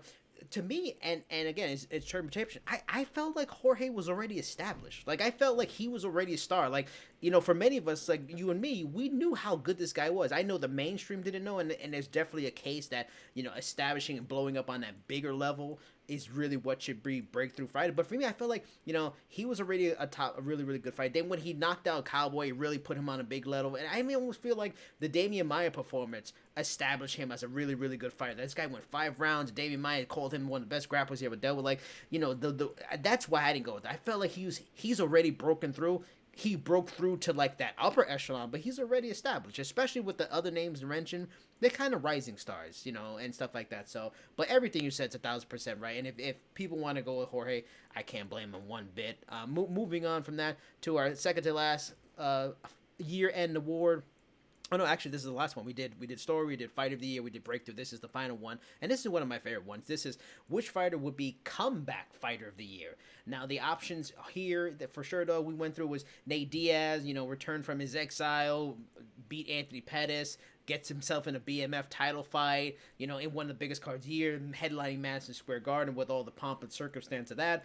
Another one is Uriah Faber's comeback, beating Ricky Simone in 15 seconds, you know, fighting Peter Yan, though that did not go well at all. That probably hurts his case a lot in this story. The California kid got just beat up like a little brother. Demetrius Johnson finished 2018 losing the UFC, the flyweight title, comes back 3-0 in Grand Prix.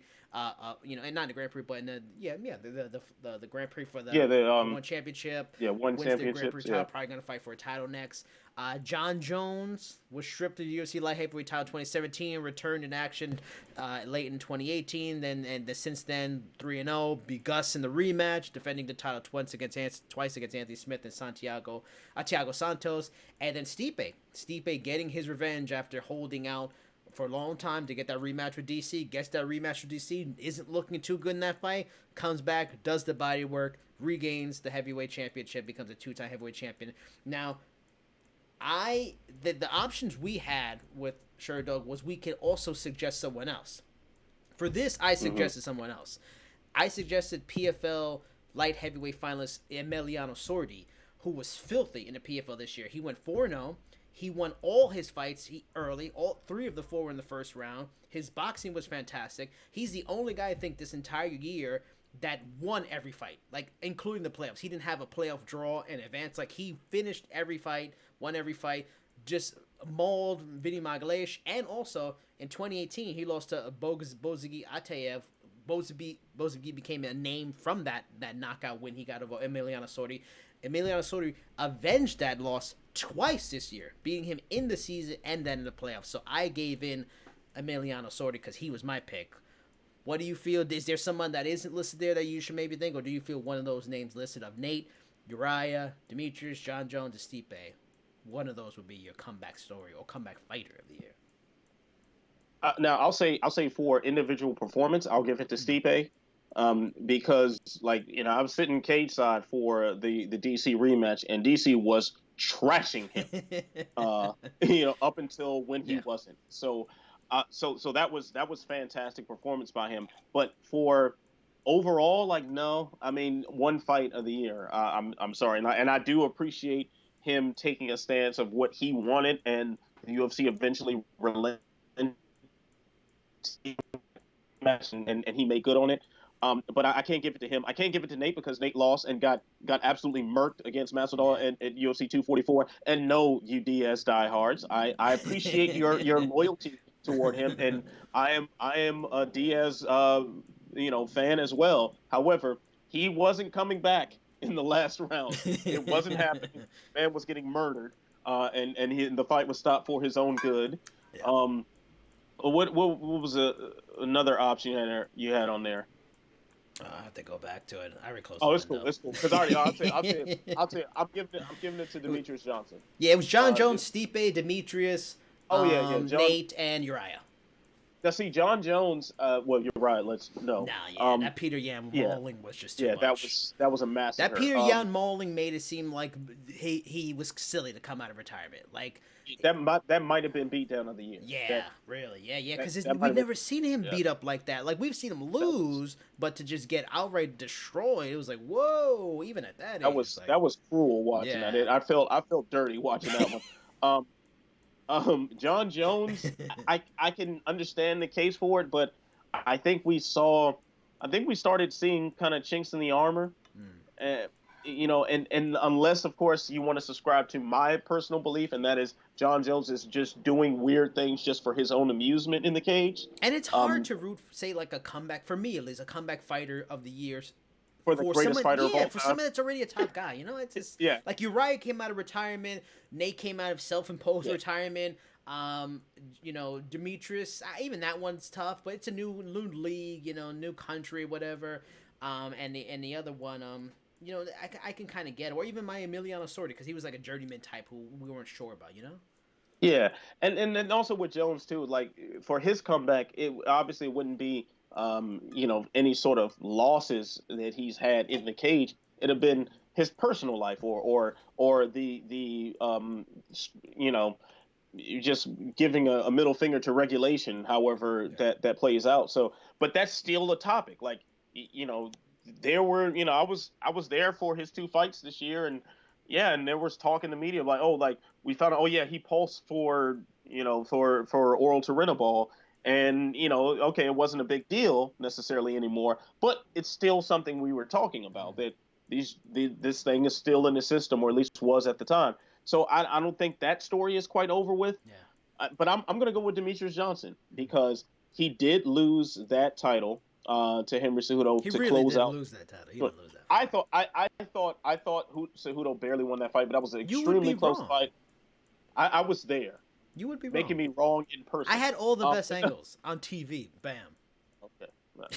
Well, I was in the media room, so I was watching on TV also. Yeah. But yeah, like, but either way, it was a very close fight. But he lost his title, and he's kind of like, you know, traded off to the UFC for a recently retired welterweight, and he goes there and he runs the table.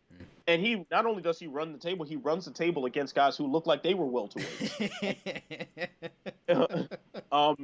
And he won. He added to his belt collection. So I'm gonna go with Demetrius Johnson. I mean, that's a reluctant pick, but it allowed me to point out how none of his opponents look like they ever cut weight. So that's what's up. You're a big fan of. Big fan of pointing out that in gloves in Muay Thai kickboxing. Big fan of that in Muay Thai championship. I'm sure in this time you've missed, you know, running down one championship and not being able to do that on a regular basis. But Still moving have my Twitter on. account. Moving on. To add some points from Jay, he added in the room after the Israel Adesanya breakthrough fight of 2018. The Jorge Masvidal winning breakthrough is not decided yet, so there's still a chance it could be one of those other names mentioned.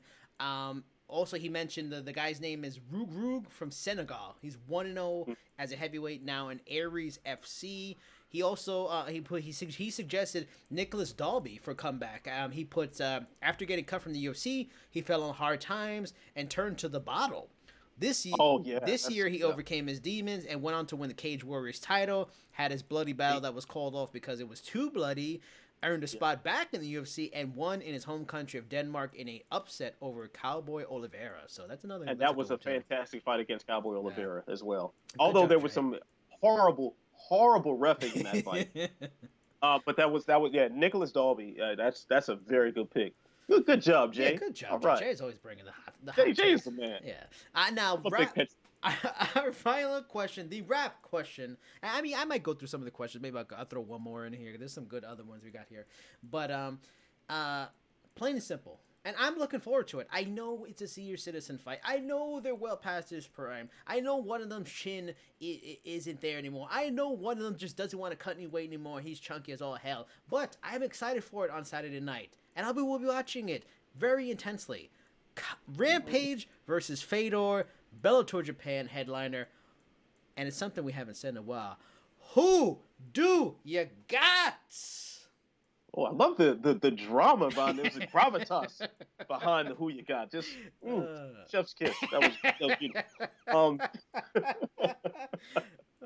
um, I honestly have no idea what to pick in this one, so I'm gonna make this up as I go. Um, you see, the thing is, Rampage Jackson has been so ridiculously disinterested in actually fighting mixed martial arts for so long now that I don't. I would just wonder what his level of motivation is. Him fighting in Japan against a guy who made his superstardom in Japanese MMA. Maybe that gets him out of bed and makes him actually want to train and really be into it. Fedor has like no chin at this point. He has like no chin, but he has much more speed than Rampage. Rampage is glacially slow right now. This heavyweight incarnation of Rampage, while strong and powerful, he doesn't have like the explosive output. Yeah. But man, I see Rampage clipping Fedor at some point. Yep. I just see it happening at some point. Like, now if I were Fedor, I would remember my decorated background in Sambo. Yes. And get Rampage to the floor where he's going to get so angry and so frustrated and so flustered, and just be woefully unprepared to handle fighting off of his back. That's what I would do. But I see Rampage clipping his chin and putting him to sleep, probably somewhere in the second round, and us just feeling icky again and wondering why this is still going on. I agree with you 1,000%. I would just say first round. I mean, everything you said is that on so many levels. Technically, at this point, Fedor's still better than him. You know, if it was Fedor versus 205 Rampage that he had to cut weight and be in better shape, then yeah. But you nailed it. Like, he's slower now and all these things. Like, Fedor's still got some good speed in him. I'll throw out their fights since 2016. Since 2016, Fedor in 2017 had a majority win over Fabio Maldonado, which wasn't a win. Yeah, exactly. Then he lost to Matt Mitrione first round. He beat Frank Mir in the first round. He beat Chael Sonnen in the first round. Then he lost to Ryan Bader in the first round. Now, those two losses, Ryan Bader's no shame. I mean, the shame is losing so quickly. And Matt Mitrione isn't a bad one, heavyweight. He hurt Mitrione really bad. That was like a double knockdown. Exactly. And Fedor just didn't get up in time. Now, for Quinton, since 2016, actually before 2016, 2015, he also fought and beat Maldonado in a decision. He beat Ishii in a split decision in 2016, then lost to King Mo, then lost to Chael. And then he beat Vanderlei in the second round in 2018. And then this year, he hasn't been fought yet. But, yeah, if at this point, Rampage is 41. Fedor is, I think he's like 43. 43 years old. If we're going in a chin-off, it's going to be Rampage. Because Rampage, in his gigantic head, has proven to still have a good chin. Like, guys aren't... Yeah, he can still absorb damage. Like, we haven't... When's the last time Rampage has been knocked out? Was it Shogun? Let me look at it. No, I think it might have been Vanderlei. No, yeah, maybe it's just he lost. The Sher was a decision, Bader decision. He got choked out by John Jones. Rashad decision. Forrest was a decision. Decisioned him. Fucking Hua in 2005 from Soccer Kicks. Yeah, like, and he's fought Chuck Liddell, Dan Henderson, Vanderlei, Rashad, Lyoto, John Jones, Ryan Bader, Glover Teixeira, even Joey Beltran, King Mo, who got popped twice, and he's never been really stunned or knocked out by any of those guys. Yeah, like the closest I can clearly remember is Rashad in their fight landing a big overhand. He recovered like that. Yeah, and it was like instant recovery. Yeah. Like that's it. Like Rampage has a granite chin. And while Fedor can crack with the best of them Fedor still has that power. He still has that mystique. Like, man, Fedor walks in a room, the room feels different. Yeah. I will definitely say that. But yeah, like you've been done a Fedor media engagement. Yeah, and I was at the Bader fight, and it's like you didn't get the good version like I got. bro, I'm telling you, man, the open workout was so nuts because he just hit like 3-punch combinations and just stopped, and all the media, everybody just silent. He's just looking at you like he wanted to kill everybody, and all the goons that he had with him, like it was wild. It was he had like a full on rapper entourage with him, but but that entourage is not going to be in that cage with him. Rampage sleeps him. Yeah, his chin is so bad. Now, let me look at some of his losses. Bader was a knockout. Mitrione was a knockout. Fabian Maldonado hurt him a bit. Dan Henderson knocked out. Antonio Silva. That's where the dam really broke. Antonio Silva stopping him in the second round. He was never the same ever again. Dan Henderson came with like an uppercut while behind him knockout, and he's never been the same kind of guy. And that's the thing about him. Like he was great in that statistically until I believe I saw a stat one time until Machida came around. He was like one of the hardest hit to fighters in history. He's one of the hardest hit to hit a heavyweight. But even then, when he got tested by the Random and by the Crow Cop, by those guys, he can hold up to it because a heavyweight you never know. But that's gone. So.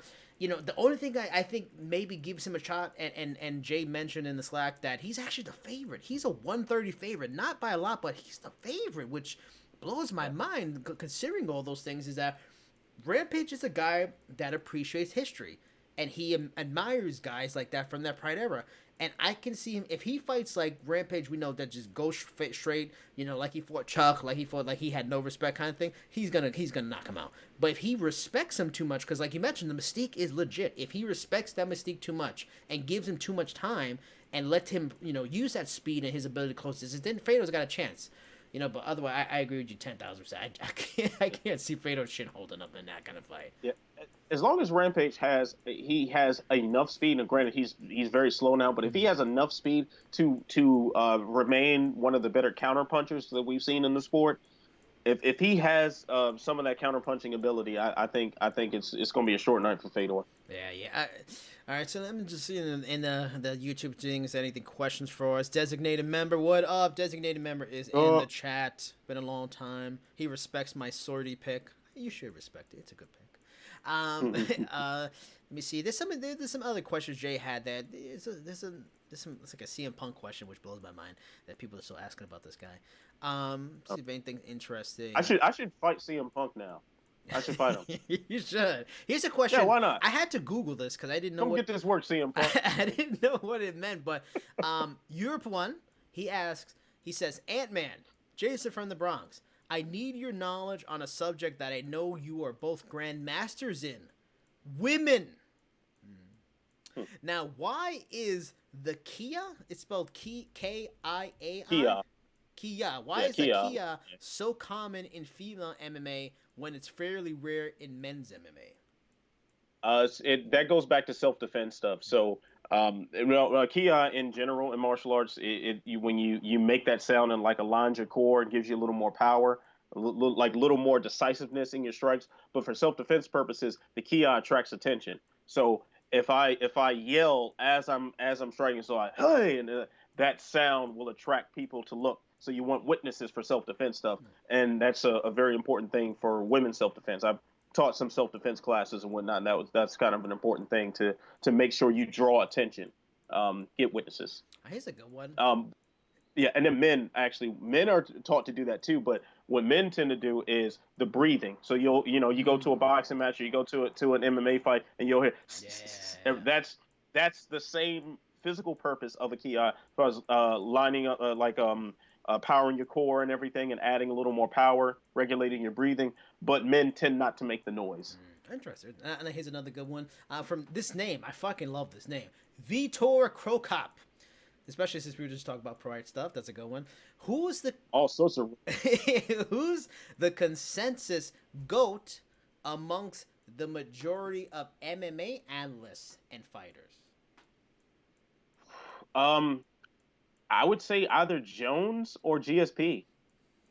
Yeah, there's a lot of Fedor love too. A lot of people love Fedor. There's a lot of Fedor love, but I think him still fighting and getting trashed is kind of diminishing from that. And then on top of that, like he, and granted, the best heavyweights weren't in the UFC at the time he ruled over Pride, but he fought a lot of non-title fights in Pride. It was a lot of circus fights as well, and he never fought in the UFC. So there's a lot of question marks behind that. But Jones has repeatedly just gone through like a buzzsaw some of the best names that have ever done it. Still capable of doing that now. And for GSP, he's somebody who consistently got people outside of their game plans. and just decided he was going to dominate them however he wanted to. And that right there, it shows a lot of greatness as well. Do you think, even for fighters, but also for MMA media, is there any influence in their belief in who the GOAT is? And maybe they'll still throw out Anderson, maybe they'll throw out Demetrius instead of John Jones, maybe because of how he's dealt with the media, his stuff with drug testing, PDs, stuff like that. Does the media kind of look at him like, Do they look at him like Barry Bonds? You know what? I think with the drug testing thing, I think that's a factor. But at the same time, you've been behind the scenes with the UFC and Bellator and all these other promotions and talked to, the same people that I've talked to. And you know how the sausage is made. So we know that there are a lot of things going on that we don't, that aren't publicly reported. There's never enough times a person can get to use that. I love it. Good job. Oh, thank you. Like there are enough things that go on kind of under the table that we're aware of because we're there at the events and we're among all the personalities involved that go unreported. So perhaps, but I think more so than anything else, I think like anyone else working in media, anyone else in anywhere, like your personal biases and your fandom come into play sometimes because hey, we got into this because we are fans. So, you put that credential badge on, or you turn on this live chat to represent, a brand like Sherdog. Yeah, we're gonna put that aside, and we're gonna be objective, and we're gonna do what we came to do as professionals. But we're still people, we're still fans, we still have our favorites. Yep. So I think if you cherish watching as a fan Anderson Silva front kicking Vitor Belfort, like I was as a I was a bartender at a sports bar showing this on the big screen, and how I stopped making drinks because this was going on, and you were just gonna be thirsty. That was it. Or when he triangle chill in that 5-round war that he experienced, and how I was the worst bartender that night because hey, I didn't come here to work. I came here to watch the fight. So yeah, I can hold on to memories like that, and that can affect my the way I look at the legacy of some people. But I don't think it's that big of a deal. I think most of us in MMA media, I shouldn't say us, most of you guys in MMA media, a place that I've been cast aside from. Cut the check, Crave. Sad. Don't be sad. Cut the check, Crave. I think most people do remain professional and objective, and you come there to do a job, so you do it. Yeah. For me, it's Fedor. I mean, he technically isn't. There's the people. John Jones has probably surpassed him. Demetrius has surpassed him, but he. And the funny thing is, I didn't get into the sport until pretty much Pride was gone. Like, I went back and watched a lot of fights, and then, his Strikeforce fights and my formative fandom were a big deal. So Fedor's the guy for me. I'm a big Mystique guy. He sort of reminds me of, like, Andre the Giant for wrestling. Just Mystique, a lot of mystery, doesn't talk, just dominant force, and I dig that Mystique angle of it. But here's one more. We'll do one last question, and it's from one of our regulars. And it's an interesting question. Frank McEdgar, he asked, what's up? Yeah, and I'm surprised you didn't have one in the top, but yeah, I had to look through it. I'm glad I found it. Who is the best play-by-play commentator out of Dominic Cruz, Daniel Cormier, Dan Hardy, and Paul Felder? For me, it's DC by miles. On a lot of levels, I would agree with him. I love DC. For me, I go with Dominic Cruz because I think his points are great. He lays it out in a way that makes sense, and I am a big fan of like his pseudo douchiness and a dislike for people, but he's still going to inform you, and I'm a big fan of that. I think we have something like that in common with him. Yeah, I think that's a fair assessment. I think I like all of them for different reasons. Like Dominic Cruz, as you said, like despite whatever douchiness you may perceive from him, he's very informative, and I don't think he's really that douchey. Like I do like when he get a little testy with he gets mad at people. Like if they make points that just don't make no damn sense, I like that. Yeah, he calls it out. I do like that. Paul Felder is very, very balanced. Like he kind of can play every side, and I enjoy that. I guess I have to choose between Dan Hardy and Daniel Cormier, because the thing about both of them is that you can tell they are having fun. Yeah, yeah. They are It's true. having so much fun. Yeah. I mean, maybe I'll go with Dan Hardy because Daniel Cormier has so much fun that it's like, dude, how do you Yeah. even get paid to do this, man? You are Yeah. just, it's like he's just hanging out. Like Yeah. he's just one step away from cracking open a beer Some and telling your chips. mama jokes. And it's fun to watch. I mean, it's fun to listen to. It's fantastic. But Dan Hardy, I think, is the perfect balance of being informative, having fun, having his little side jokes, and and kind of poking fun at certain scenarios, and that accent. That accent. Good Lord. Love an English accent. It's just so distinguished. Yeah, yeah.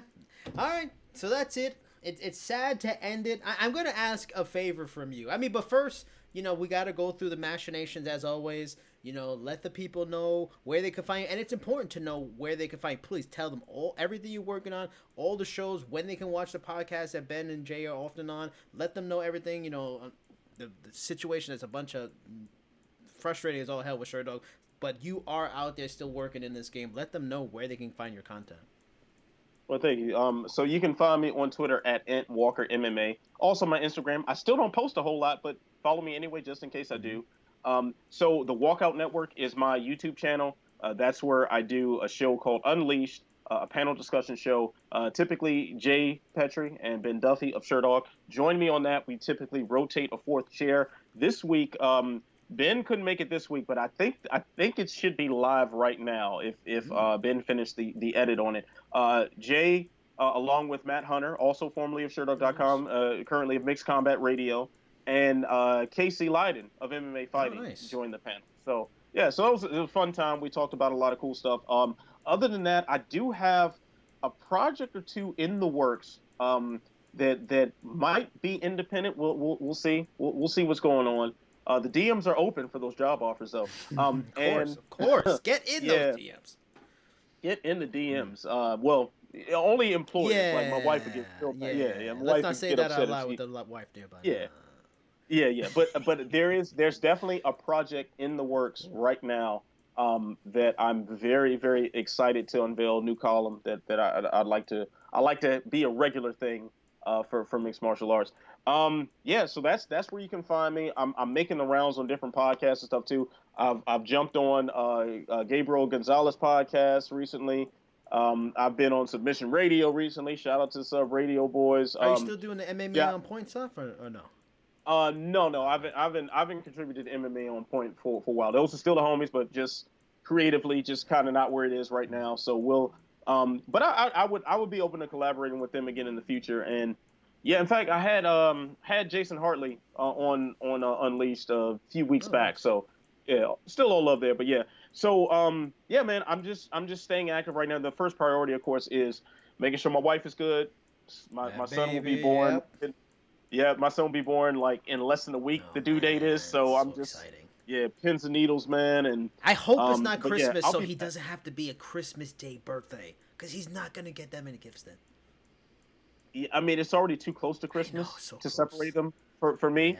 Yeah. This is gonna save me a lot of money. And we're definitely trying to make sure that he is born before the end of 2019 because I need that tax break, son. That's what I'm talking about. Smart move, because yes, that tax break is gonna help us in here move out of these damn projects. We're gonna move out with that tax break. Man, and they got the house tax break now. Oh shit! Man, come on, Uncle Sam. About time you did something for me. Come on, cut the check that Crave won't cut. Let's go. Now, for me, as you can see down there, and Anthony has it over there too. Cheap Seats Chat on Instagram and on Twitter. Like I said, the clip we showed earlier with the pros picks of their Christmas gifts and the one thing they wish they can have. That should be out soon. I think my Goichi Yamauchi interview is out now. He's fighting at Bellator Japan at the end of the week, which was good because I actually talked to him about Darren Cruikshank, his opponent, calling him boring. That was fun. And also, I shot my shot and I tried to give Goichi a nickname. So I gave him a variation of possible nicknames that he can use. Some of them he kind of liked, So we'll see. Maybe he'll give me a post-fight win with his new nickname. Who knows? We'll see. And then later in the week, you'll probably see PFL champion. I gave him some good ones. You watch the video, you'll see. I will watch it. And then the PFL championship, I'll be at the press conference on Friday, and there should be some content from that and stuff like that. But I want to ask you a favor. I want to ask you for a Christmas gift. I would say This Christmas gift, because this show can't end with me sending off. This show, because we don't know when we'll do this again. It may be a while. Who knows? The trenches may never exist again after this. Hopefully it doesn't. And if it does exist, it will only be you and me. I don't want to do it any other way. But we have to have the Ant Walker send-off. We need it. I want it. We must have it. All right. Well, I'm honored to do this. So before I do that, Jason, thank you for bringing me back for this show. Always a pleasure working with you. I hope this is not the last time. Mm-hmm. And regardless of where our professional paths take us, I think this is happening. Right. This is it. Something's gonna happen. Either your professional path takes you to the East Coast in 2020, or I'm definitely thinking about going to Vegas in 2020 for Fight Week, for International Fight Week. Yeah. Somewhere our paths will finally cross, and then we'll get to do the Arnold Schwarzenegger Dylan. Oh yes, you son of a bitch. Yeah. So that's so we definitely will get that in. But yeah. So definitely want to thank everyone who has been a part of my journey at Sherdog. And everybody who made that what it was, everybody who read my articles, everyone who listened to the trenches, watched the trenches, and all the post-fight analysis and everything. Thank you so much. There's more of that on the way. Just might be under a different roof. But you know what you got to do. So you got to stay beautiful. You got to stay positive. Happy Festivus, and through it all, you got to stay sexy. I'll see you when I see you. Peace. No, we'll see when this ends.